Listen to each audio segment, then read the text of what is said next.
here, but it was in California. Oh my God. My kids went back to school pretty quick, and there was also one of the reasons why I wanted to be here.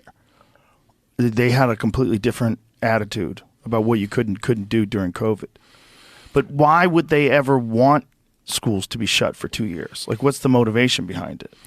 Well, and it wasn't just schools. I mean, they wiped out thousands of family businesses that had been in business 40, 50, 60, 70 years, most of which never came back. They operated on such a small margin. Mm-hmm. They're wiped out forever. Yeah. So many, at one point in time, was 70% of Los Angeles restaurants. Yeah.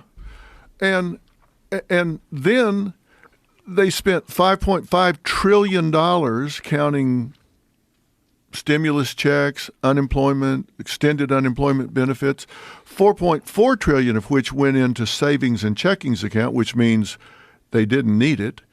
And then when they did spend it, they spent some of it on rent and groceries, the first $1.1 trillion of it. The rest of it went into savings and checking. So they weren't living on it. They were saving it, holding on to it, right? So it wasn't necessarily needed. I think at the time, if you're a hammer, you got a new hammer, everything looks like a nail. They had this power, and here's the problem.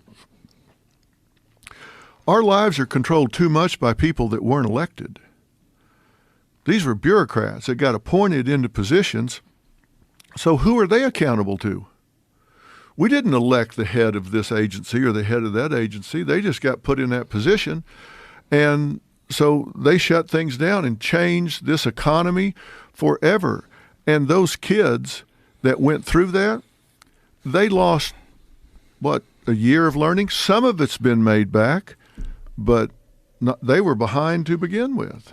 And what are the long-term consequences of that?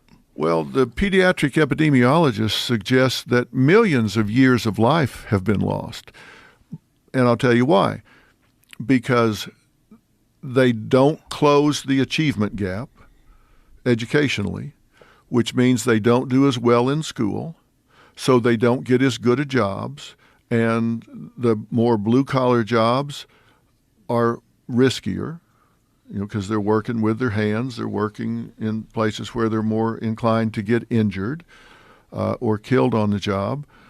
They have poorer benefits in lesser jobs, so diseases get diagnosed more slowly, and so they get treated later in the disease progression, which means that there's a higher mortality rate, and so that shaves more years off.